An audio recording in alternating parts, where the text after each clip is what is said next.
Principles serve as a foundation for a system of beliefs or a set of behaviors. Positive principles will yield success. Poor principles will yield non-success. I don't want to say failure because, of course, we know failure is part of the process. But it is important that we have a set of principles that serve us. So this is principle number 6, master our emotions. Now, the mantra that goes with that principle is, today I will be the master of my emotions. Of course, we know emotions are part of who and what we are, but what we want to do is we want to make sure that our emotions unchecked don't lead us to poor decision making, which can have a severe impact on our lives. So, today I will be the master of my emotions. Think of this. All nature is a circle of moods, and I am part of nature. And so, like the tides, our moods will rise, our moods will fall. But today, I will be the master of my emotions. Today, we'll be the master of our emotions.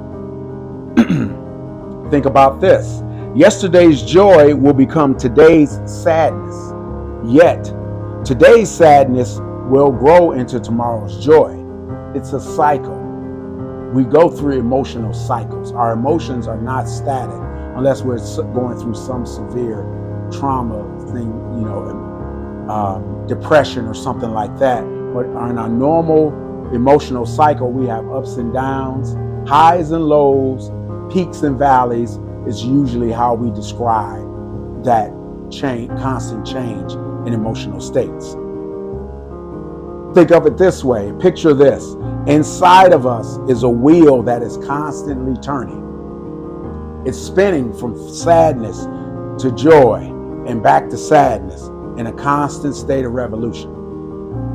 We go from extreme happiness, almost, exaltation, heightened sadness, whatever adjective you want to use to describe the highest of high happiness, all the way down to depression. We'll go from exaltation to depression. We'll go from happiness to melancholy or severe sadness.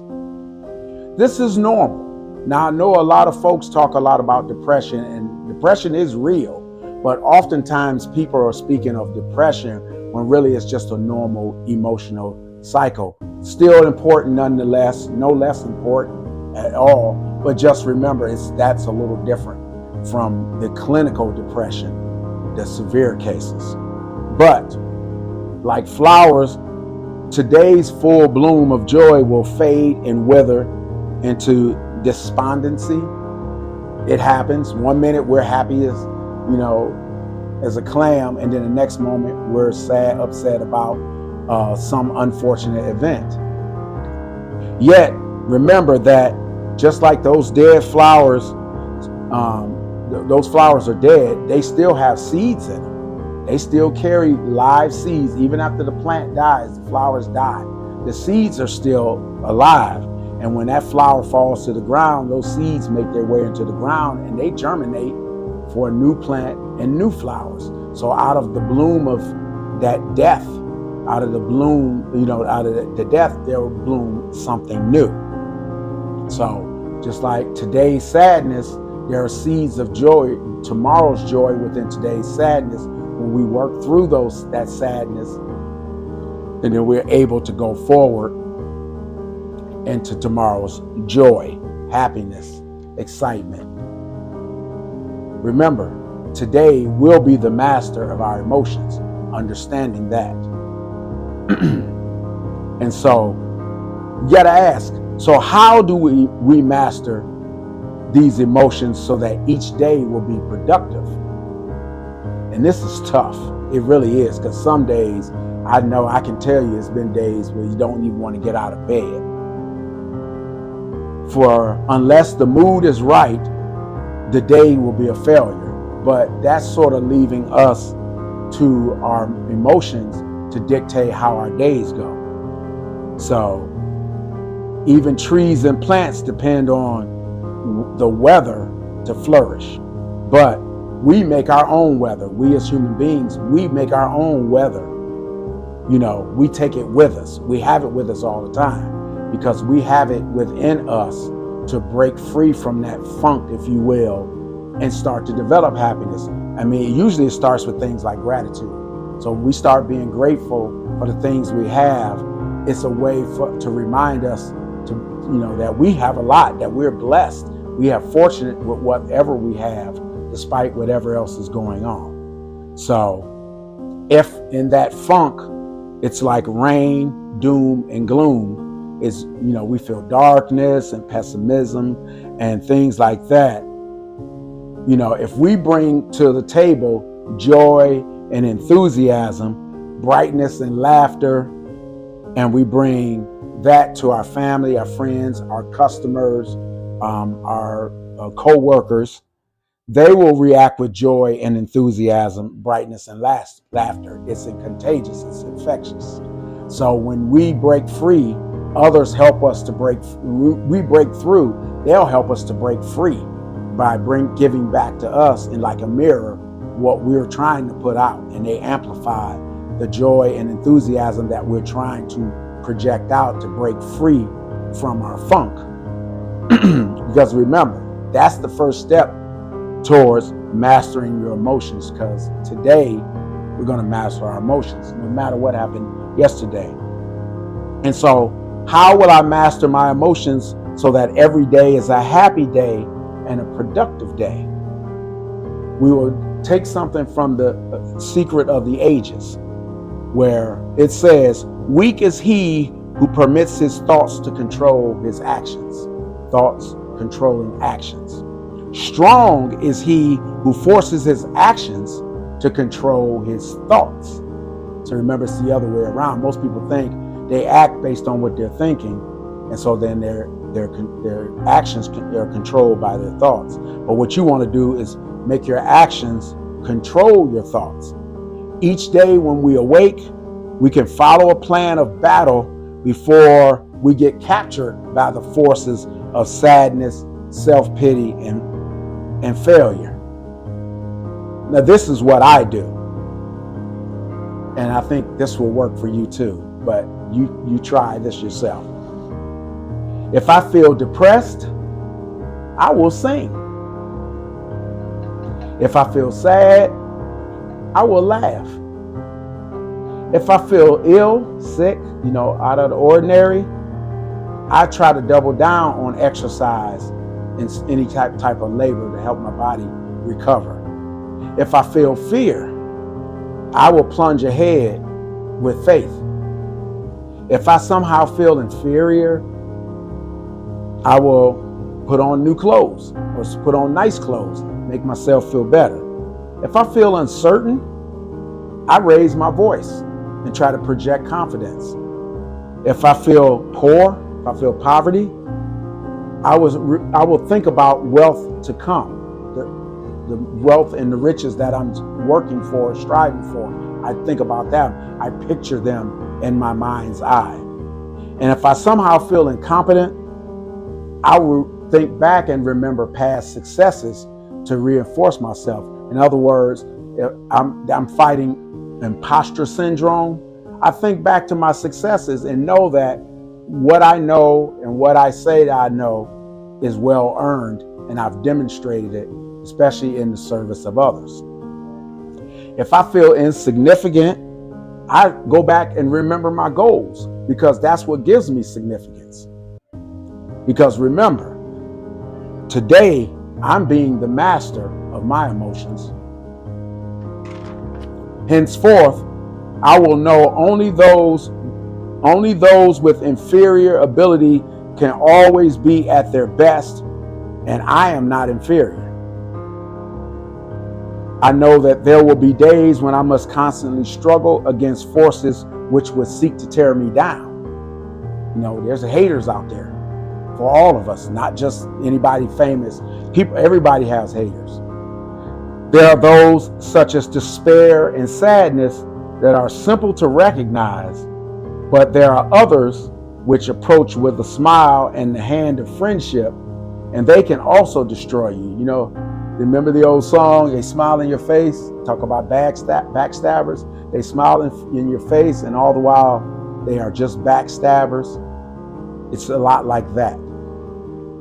But against them too, we must never relinquish control of our emotions. We should seek balance. And I'm not talking about work-life balance. I'm talking about the type of interior and emotional balance. So that if we become overconfident, then recall my failures to make me humble, so that I don't become overconfident. If I overindulge, I will think of past hungers to balance out, so that I don't go overboard. If I feel complacent, I start to remember my competition, and that I better not let off of the gas, so to speak, or else they'll take over, catch up and take over.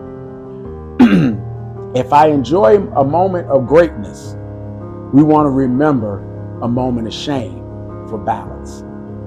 If I feel all powerful, I will try to stop the wind, to remind me that I'm not all powerful when the wind knocks me on my butt.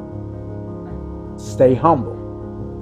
If I do attain great wealth, I will remember that once unfed mouth.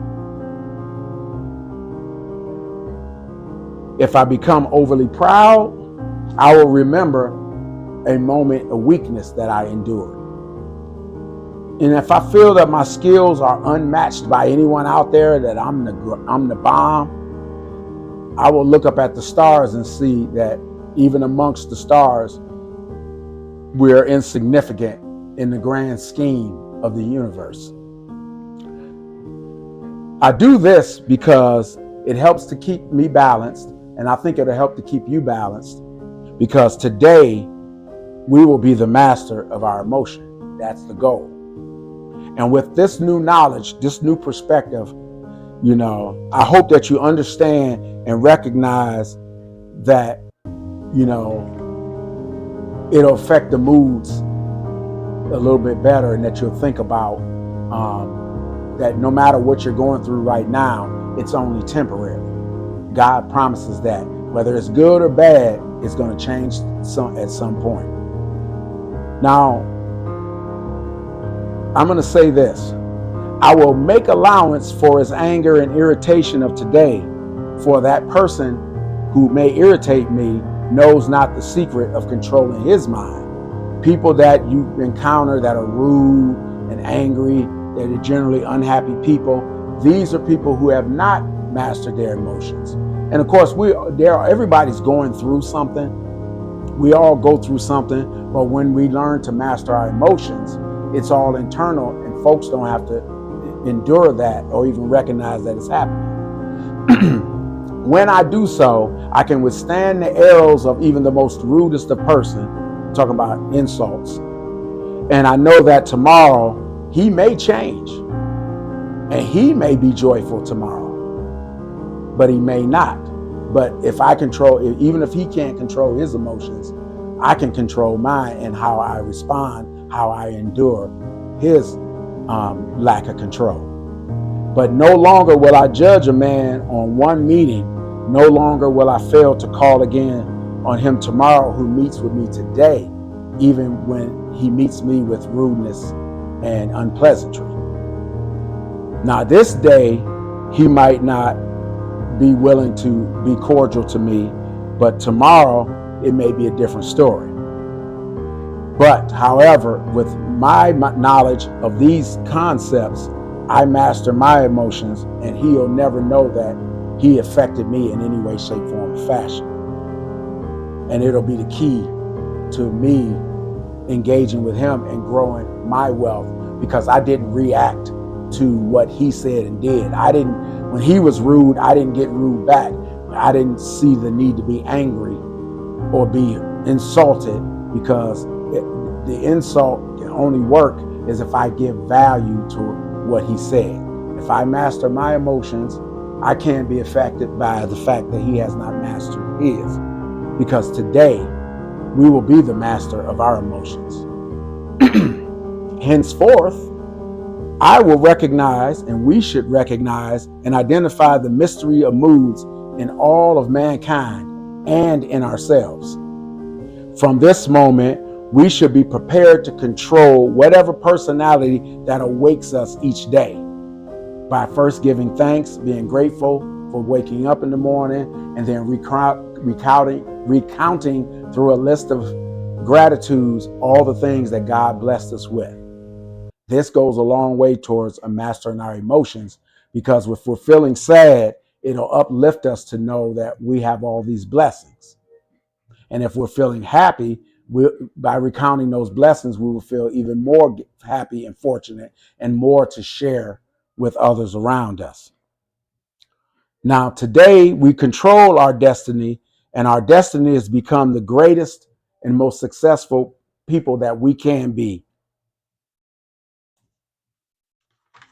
For remember, we will become the masters of ourselves, and we will become great.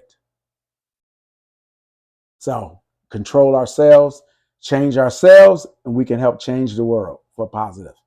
See you in the next video.